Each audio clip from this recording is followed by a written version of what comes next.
Too kind. Jim, can I firstly thank you, firstly for the invitation and secondly for the very warm words. It wasn't quite the long run for home that you portrayed a few moments ago. It was done with a few of my friends and pleased to say that many of you are in this room today, both as partners during the bidding process and also during the delivery of the games. I'm delighted to be here for a number of reasons. First of all, I think this is a really seminal moment in the development of sport, particularly in the way sport is perceived in the UK and internationally, but also to be back in a building that we seem to spend most of our time in the lead up to the games, because BT, of course, were one of our really helpful and supportive partners, and one of those few partners that weren't only just our marketing partners, but also a large chunk of infrastructural provider. I'm also delighted to say that the Fourth Church has never been a Fourth Estate's never been a broader church. I'm delighted to see Charlie LaSalle from the Daily Mail sitting up there, lurking in the alcoves. Let me welcome everybody to the Daily Telegraph Business of Sport conference. I know, as Jim has already said, this will be and should be a fascinating few days. And I really do hope that our deliberations this morning and throughout the course of the next few days inspire new ideas and real creativity. And I also hope that as businesses and individuals, we can benefit sport at every level and around the world. Our various companies and organisations only exist because of sport, and it really should go without saying that we need to care for it and we need to try and grow it. If sport suffers, we all suffer. And yes, sport is now big business, but we must look after it for our businesses to thrive. I know I'm lucky. I have woken up most mornings for the largest part of my life knowing that sport in one way or another was going to shape my day. I was fortunate enough to compete at the highest level and have been involved in sport ever since. Bidding for and then leading a team that delivered the Olympic and Paralympic Games to London was an obvious high point.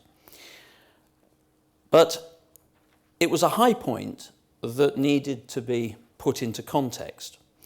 And not just simply because we created a platform for the best athletes of their generation and the best athletes in the world to come together to showcase their God-given and, in most cases, their coach-honed talent, but because we got to spread the word about just what an extraordinary force for good sport can be, an unparalleled tool in health, entertainment, in business, in nation building, and of course personal development. I'm thrilled still to be involved in my capacity as Executive Chairman of Chime Sports Marketing and also as the Vice President of the International Athletics Federation. During my time in the sports business, and this must go for pretty much most of you sitting in this room, an awful lot has changed in the way that sport is consumed. This applies to spectators at large events as well as those watching from home. There is so much more choice. And as well as those watching, we now have a choice that is unparalleled on so many different platforms. And let me just digress for a moment. I hope that the preferences of the British taxpayer, now that we've got the general election out of the way and the BBC heads for its charter renewal, are respected and taken into consideration in terms of the way the BBC and terrestrial television now consume and want to bid for sport. The taxpayer does want to see sport, and they do want to see sport free and open to air. I believe that the trigger, though, for this sporting boom was the Los Angeles Games of 1984, my second Olympic Games. Now, there are many of you in this room that would probably be able to separately carbon date those big moments in sport that had the seismic impact and shaped the way sport is now consumed and viewed today. But I think 1984 in Los Angeles was a pretty seminal moment. Those games were not only a watershed for the Olympic movement, but in my opinion can genuinely lay claim to being the first games of the truly modern era. And if you don't entirely share my view, then few can surely argue that at the very least it was anything other than a game changer. After the financial, constructional and political challenges and fragilities, particularly the African boycott, in the Montreal Games of 1976, it's worth remembering that LA's bid to host the biggest show on earth started with only Tehran as a rival. A change of management a few months afterwards left LA as the sole bidder. It's almost unthinkable that so relatively recently the most sought-after gig in the sporting firmament could struggle to find anyone to throw their hat in the ring to stage it. And by the way, when LA did prevail, the city council tried to hand them back, so nervous were they. Now everybody is after a slice of the sporting action, which is how it should be. As I've said, sport is big business. One of the very best ways to showcase your country and attract new investors.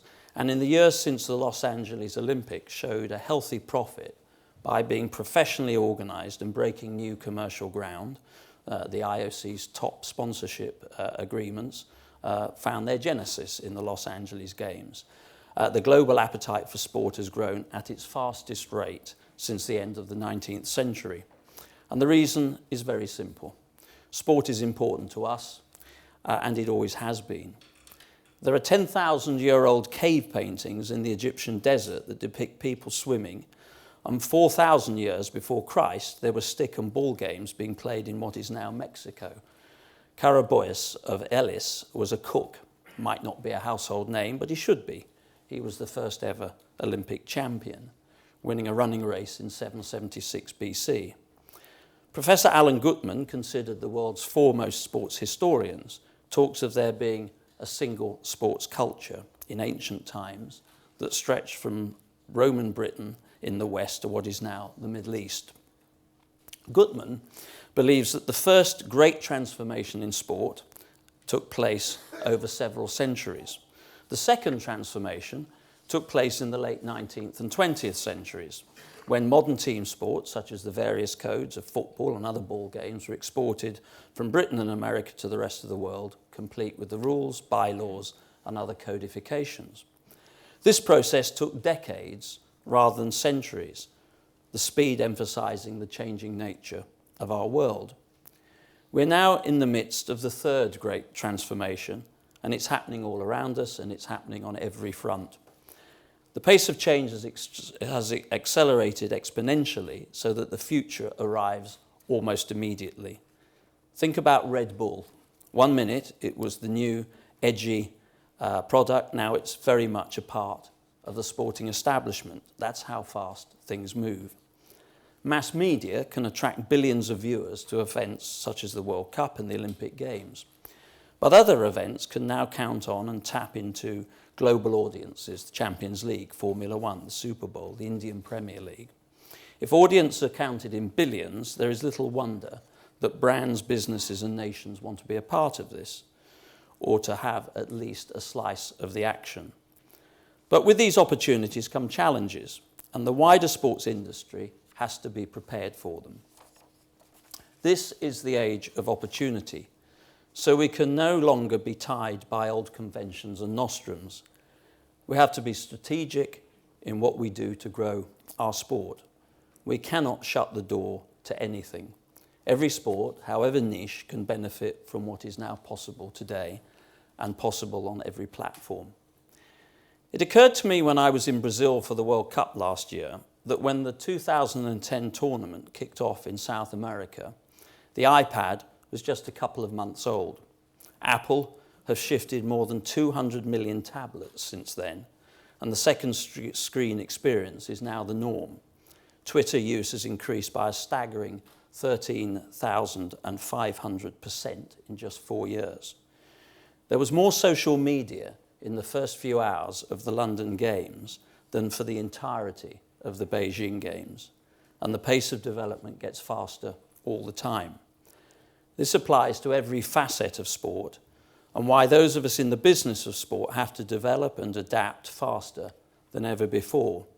Sports looking to expand may no longer crave the big TV deal. They might bypass television entirely. Not so long ago, a family shared a screen. Now an individual has the choice of several. My kids seem to have about 4 each. Anyone over the age of 30 can recall a time when, beyond international tournaments, the only live football match shown on television was the FA Cup final. Now, despite drowning in football, our appetite for the beautiful game knows no limits. Sports fans are now sports consumers, and our consumption habits have evolved accordingly. The most obvious sign of that evolution is that one screen is clearly no longer enough. Digital technology is the sports consumer's most loyal ally. Even the biggest stadiums on earth can contain only about 90,000 people, and they can share that experience live. And we are now obsessed by the big live communal event. But the vast majority of fans experience their sport through screens. The second screen is the screen that we can no longer do without. It's the screen that does the job of the first screen, what we used to call television. But the second screen is so much more. Whether a phone or a tablet, it's a tool by which we connect to the sports community. The second screen is now the primary screen. We can watch it, we can talk to it, we can listen to it, we can read it, we can write on it, have a bet on it, and buy tickets. And think about this. At the Sydney Olympics in 2000, ticketing was an entirely paper operation, where you used a coupon on the newspaper and then put a cheque in the post. And if the ticket wasn't available, the cheque was returned to you. That was only 15 years ago, but it seems almost medieval compared to what is possible today. The new world provides us with many opportunities, and those who can make the most of those opportunities will be the ones that survive, thrive, and ultimately win. But what we mustn't do is see opportunities as threats. Back in 2005, when London was bidding for the 2012 Olympic Games, the list of candidate cities was lustrous, but also pretty predictable. As well, of course, as London, it comprised Paris, Madrid, New York, and Moscow, all cities in sporting terms from the old world, all from countries that had staged summer games before. The 4 cities that didn't make it through to from the initial valuation were Rio de Janeiro, Istanbul, Havana, and Leipzig. London came through a vigorous and very competitive campaign by a margin of 4 votes in 104. I hope the most marginal election I'm ever likely to fight, particularly in August in Beijing. When you look around the new global landscape, certainly for the foreseeable future, London might actually be the last of the old cities to be awarded the Games for many years. And while Tokyo will host supremely well in 2020, it prevailed as much for reasons of safety and competence. But the Japanese capital was beaten by Rio to the 2016 Games and was run close by Istanbul in 2020, which were both cities that didn't make it past the initial evaluation and cut for 2012. It's clear that the sporting world is shifting. If I'd stood before you at a major congress any time in the last 20 years and said we'd have had a World Cup in Africa, an Olympic Games and a World Cup in South America, and then on to Qatar, that Baku would be staging the European Games this summer, and that the world of sport was heading to Kuala Lumpur in July to decide where the Winter Games was going to be hosted in 2021, and a choice between Almaty and Beijing, I think I'd have probably taken quite long odds for those of you who were punters. And this is because at any of these congresses that I've attended in the past 30 or so years, we've all corralled behind the same cliches. We've talked of encouraging young people to take up sport, to globalise sport, and to take sport to places where it can make a difference, to create social and political bridgeheads. We've encouraged cities such as Rio to host the Olympic Games, Qatar to host the World Cup, and Baku to use sport to show that it is very much a part of Europe. We've also rightly welcomed the confidence in Africa to pitch for the World Cup and hopefully a World Athletics Championships, even an Olympic Games. So the mantra, to a certain extent, must have paid off. But are we really comfortable with that? Well, we need to be. And we need to embrace it because the world has shifted mainly to the east and with it sport. And as the gap between the haves and have-nots has closed, there are countries in the world that are now rich in all sorts of things and not just commodities. And with their newfound wealth, they want to play in the big league. And for perfectly legitimate reasons, they have the right to. They often want to do so to shift our perceptions, and by doing it through sport, they can achieve it far quicker than in ways that might have otherwise taken decades. We shouldn't sniff at this, because here there is nothing new. Plenty of countries have done so in the past. I could make a strong case for this use of sport in almost every host city of an Olympic Games since 1896. Some have done so less benignly than others, such as Berlin in 1936, but all have used it to showcase a diverse range of national themes. The old Eastern Bloc of my competitive career, and East Germany in particular, had clear intent. They wanted to show that through domination of female sport, they could move the dial quicker than they could in any other way. The Soviet Union was the same. If most people closed their eyes in the 1960s and 70s and thought about Russia and what it meant, they probably conjured up images of competent football teams, stacks of Olympic medals, great gymnasts and superb sprinters. As far as they were concerned, it was job done. But they were not alone. Japan knew that hosting the Tokyo Games in 1964 would help ease them back into the international fold. The same, to a certain extent, could be said of the World Cup in 72 and the Games of 74 in Munich. If it is the most potent of social workers, sport is also the deftest of soft powers, the consummate international diplomat. So now we come to the next stage of the sporting journey, and here the path is not at all well defined. What we do know is change has begun. It's coming with growth and it's coming with rapidity. And we know we need to be prepared to embrace and shape it. The mantra of sport for all has played, but there is a slight sniffiness, an insouciance, a nervousness that these emerging nations have developed an appetite for sport. It isn't going to go away, so we'd better get used to it and devise strategies that makes the very most from it. These countries all have the wherewithal and feel they have been encouraged to go out and bid for the world's biggest and best sporting events. The old argument that they might have the money but don't have the skill sets just doesn't hold anymore. If you've got the money to create the infrastructure, then you have the money to buy in the operational integration and talent to deliver it. The question is, how are we going to react to the new direction that the sporting world is taking? No longer can we simply mouth the mantras of building global capacity, impacting and imprinting sporting values on millions of young people around the world. Of course, there are going to be political and cultural differences in countries that bid for the big events, and we have to be mindful that the decisions that we make do have social and political ramifications.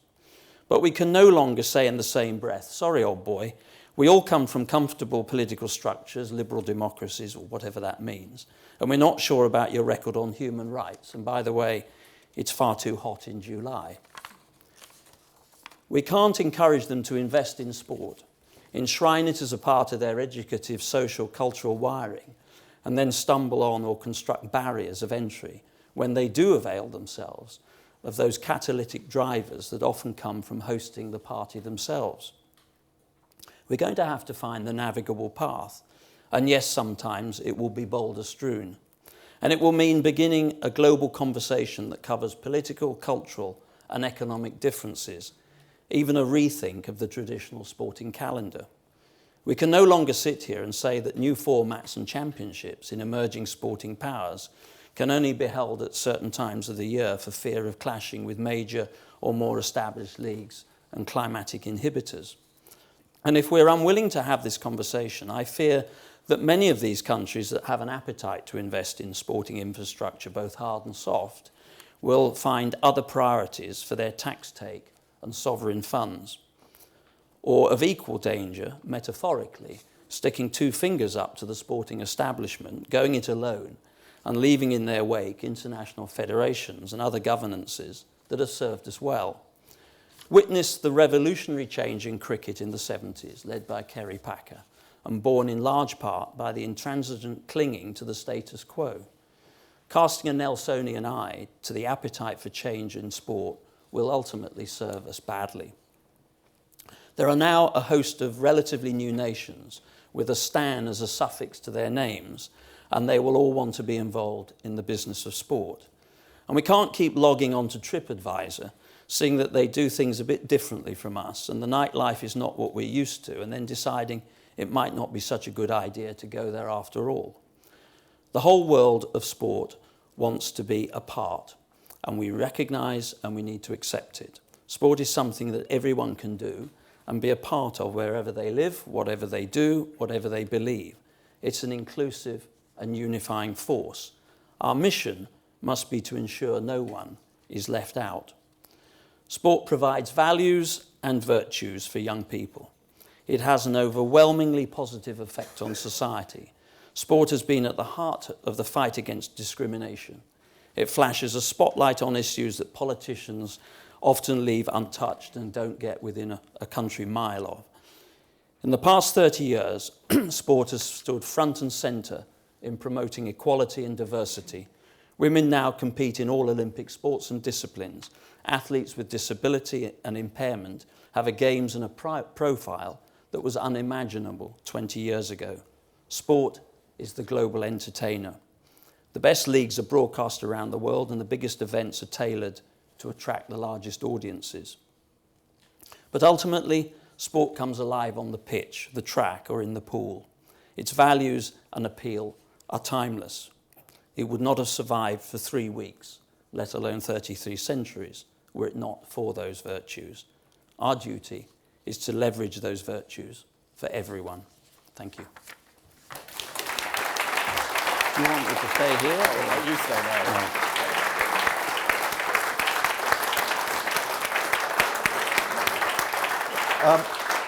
Thank you very much indeed for those words. I'm not going to let you go.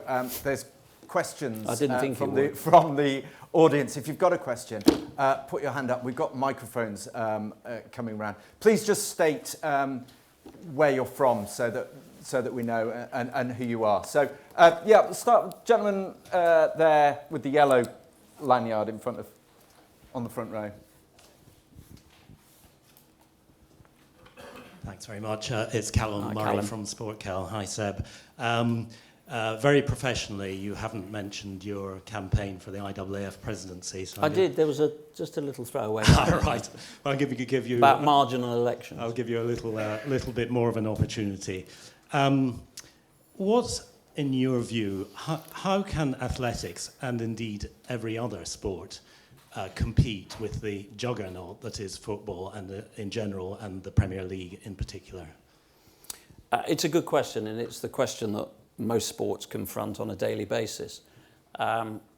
Interestingly, of course, when I started to sort of nudge my way into the British track and field team, we'd come out of a hopeless 1976 Games. I think Brendan Foster was the only medalist we had on the track that year. I mean, that was almost unthinkable.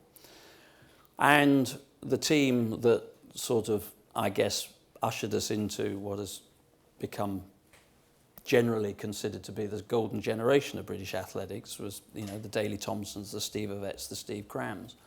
And to put that into perspective, when Brendan Foster was organising the track meet up in Gateshead, Newcastle United, at the beginning of the season, used to get in touch with him and ask him whether he would be putting the Gateshead International event on a Friday night or a Saturday afternoon. And if it was the Saturday afternoon, they'd move their match to the Friday night because more people wanted to watch track and field than be in St James's Park. That has, well, that's actually probably the case now, but it's just to put it into perspective. And you know, I'm passionate about football and have a well documented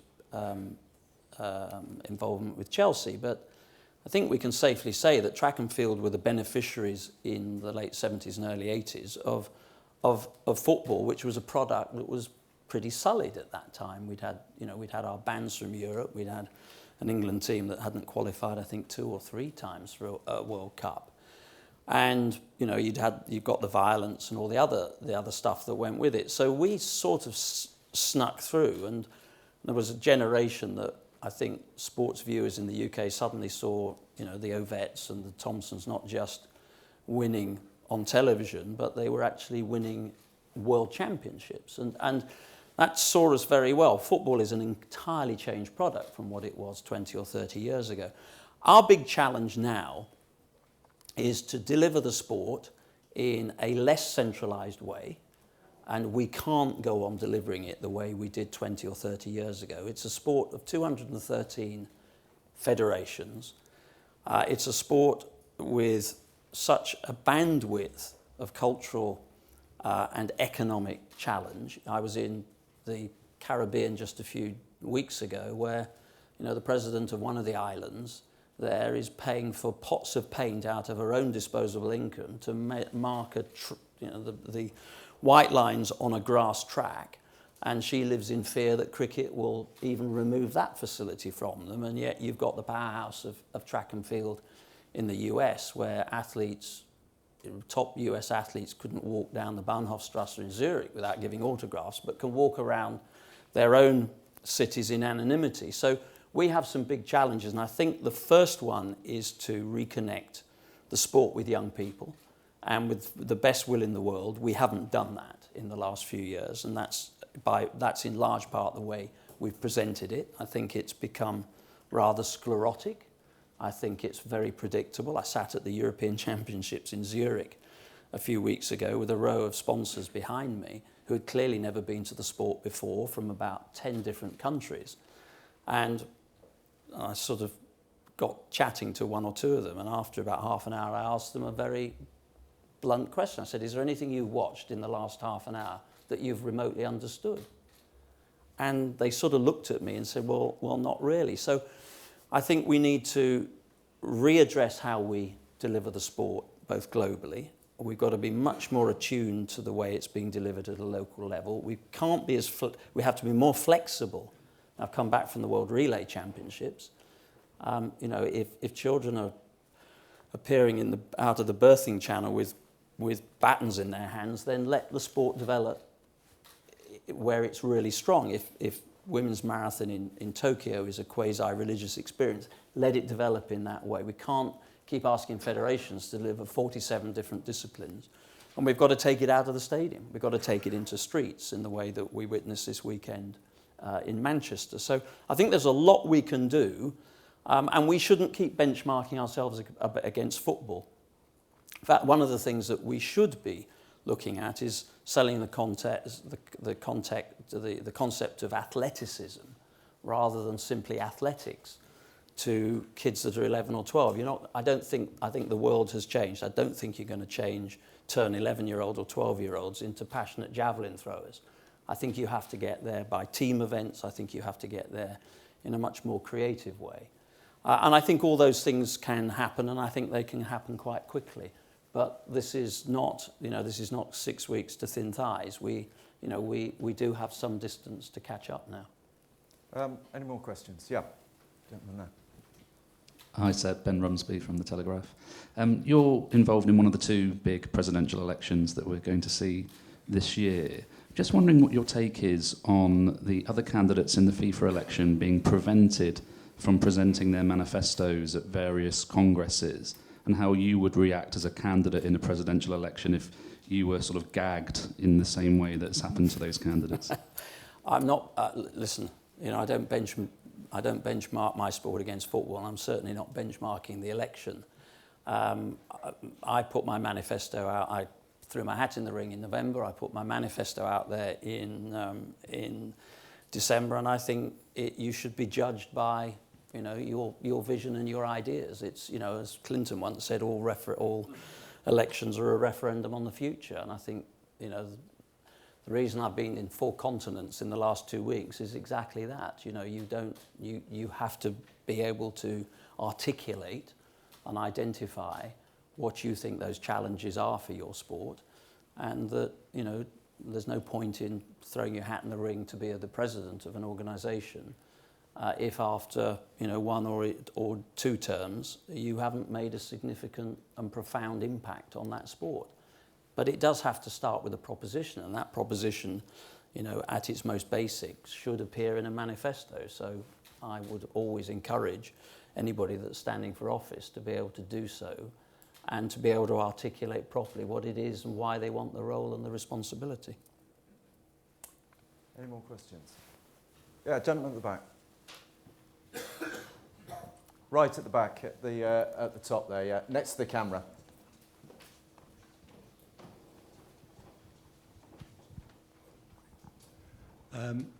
Hi, Loco. This is a question on behalf of Tom Williams, who's a disability consultant who's sitting beside me.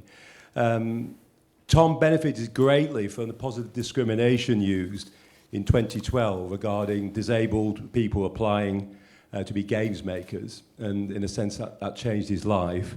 How do you envisage future Olympic bidding cities extending on the positive discrimination used in terms of disabled volunteers? I'm absolutely unreconstructed on this subject. I had probably the most talented team that have ever come together to to deliver a national project. I was very, very clear that I wanted that team at every level, and we ended up with 8,500 people in our organising committee, and that reflected the world that I lived in. And whether that was making sure that 25% of the organising committee came from the 6 host boroughs, and we really genuinely did, and we broke that glass ceiling in East London, or making sure that we had people in meaningful positions in the organisation with disability and impairment, and whether they were reflected in the games makers, this was really important. And I guess, from my own background, I was born in London, I was brought up in Yorkshire, I was educated in the East Midlands, I represented a Cornish constituency, and my mother's Indian. So I don't tend to see the world from the wrong end of a telescope, from within the M25. So it was not a nice to have, it was absolutely an essential balance in the organisation that you were as diverse as you possibly could. It made us a better organisation. I'm actually genuinely proud that we had more women in positions of seniority, and I've got Chris Townsend sitting up there. He'd agree with me. There were more female directors. We were the first Olympic Games to appoint a female director of sport. First Olympic Games to appoint a female director of communications, of strategy and management planning. Our legal counsel was a woman. So you have to be, I really am a believer in affirmative action. I think it's very easy for organisations to sit there and think it's going to happen because you wish it to happen. So your specific question relates to the role that disability played in the Games. I think it was the game changer. I don't think the UK will ever see disability, particularly in the workplace, in the same light again. I really hope that future Games enshrine the way we lifted the bar, and we did. Beijing made a massive difference to Paralympic sport, but I do think that our teams in London, we were the first integrated organisation. We weren't two separate organisations. I chaired both the Olympic and Paralympic organising committee. We had the first director of Paralympic integration. And for me, it's absolutely vital. So it is important that winter and summer games and big sporting events don't retrench, they don't go backwards, that they really do build on what we created in London, because I think it went way, way beyond. I think it went way beyond just the sort of the cosmetic frontage. We got deep into communities, and I think we gave people a belief that, your organisation is actually a much better organisation for having that diversity. You hope that? Do you know it? I do know it. Yes, I do know it. If you look at any of the market research that has been followed up after the Games, there are some interesting. The legacies are strong. Whatever is written about, there's no legacy. It's absolute nonsense. we've had about 16 or 17 billion that's gone into the British economy directly from legacy. We've had a 6% increase in volunteering. We've got 1.5 million people, particularly young people, playing sport that weren't playing sport in 2005. And one of the biggest shifts on the dial is the public response to what they saw in the Paralympic Games and the impact that the Paralympic Games have had. And I can give it you statistically, I can give it you anecdotally. I was at a dinner not long ago where a woman came up to me and has become a school governor at a big state school up in the north of England. And she said before the Paralympic Games, that board of governors never ever thought about accessibility in the school or how to integrate young people with disability and impairment into everyday sport. And she said now it's a big part of the school. She said it wasn't even remotely on the radar screen before the game. So all the time I've seen this. If you talk to the CBI, you talk to the Institute of Directors, you talk to all the employer federations, they had an absolute swell of people wanting to sign up to courses and programs that gave them a better understanding of some of the challenges of getting people with disability into the workplace. That would never have happened had the Paralympic Games not come to the UK. Oh, one last question. Anyone out there? Just one thing. Oh, sorry. Yeah, gentleman at the back.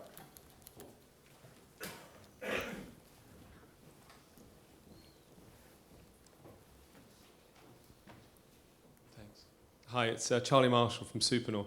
You mentioned the shift from a kind of audience and consumption point of view away from the TV screen and onto the sort of multiplicity of devices that now inhabit our life. And you sort of gave a veiled reference to sport changing its business model, perhaps relying less on the money that has traditionally come in from TV for that kind of main TV product. I just wondered if you could expand a bit on that, and specifically on that point of how can certain sports break that reliance on the kind of the drug of TV money and still prosper and grow audiences. I'll give you a very specific example of that, and it's no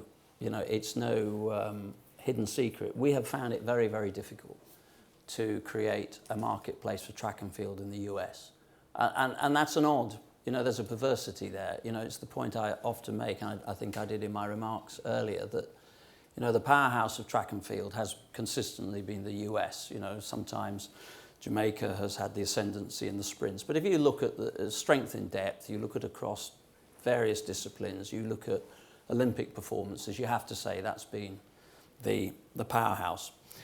And yet their top athletes can, as I said, walk in relative anonymity through their own neighbourhoods without people recognising them. When we tried to get the World Athletics Championships into the US in the early 2000s, we thought the sort of the interim step would be to get them to Canada in Edmonton. Actually, it didn't do what we wanted it to do. And since then, finding space on American television for track and field, and people tend to forget, no American audience since 1996 has seen an Olympic 100-metre final live. They have always been, hours later. So we looked at this afresh and we decided, look, all right, the NBCs, the ABCs are not going to take a World Athletics Championships over 9 or 10 days, certainly not domestically. We need to look at reformatting the event. But we then took a lot of those individual events, a lot of the individual track meets, including Diamond League, into streaming, into local to local broadcasters who actually didn't put them through television, put them through any number of platforms. And we've now got it to the point where we've built up that interest again. And as you probably saw the other day, we've now finally managed to get the World Track and Field Championships into Eugene in 2021 by slightly bucking the bidding process. So that is the way you do it, and you can do it at a local level, and you can do it with social media partners, and you can do it, and streaming for us has been really important. Most people in the States have seen the last 2 World Championships, not through NBC or through broadcast, but actually through computer iPad, laptops, the usual construct now. And I think there is a real scope here for smaller sports to be able to grab those niche markets, but you do have to form those partnerships. And one of the things I want to do, and to slightly get back to the campaign, one of the things we have to do is to find a social media partner that can help sit alongside our sport and create those opportunities, particularly in the marketplaces where television is not a particularly strong provider for track and field. And I think that's a model that can actually work for many other sports. Now, okay, track and field is still a very powerful, potent sport in most of those markets, but if you look at the way we've created some of those opportunities in Africa, it's actually not been through television. And I think there is a template there for other sports. But it means creating partnerships, and it means making sure that those partnerships are really robust and strong, and they can help you shape the proposition to the marketplace, and it will be done effectively through digital and social. Ladies and gentlemen, Lord Coe is in the midst of a far more important election than anything that's been going on in this country for the head of the IAAF. We've got to let him go off and campaign. Please put your hands together for Lord Coe. Thank you very much indeed to us. Thank you. Thank you. Terrific. Wonderful. Thanks very much.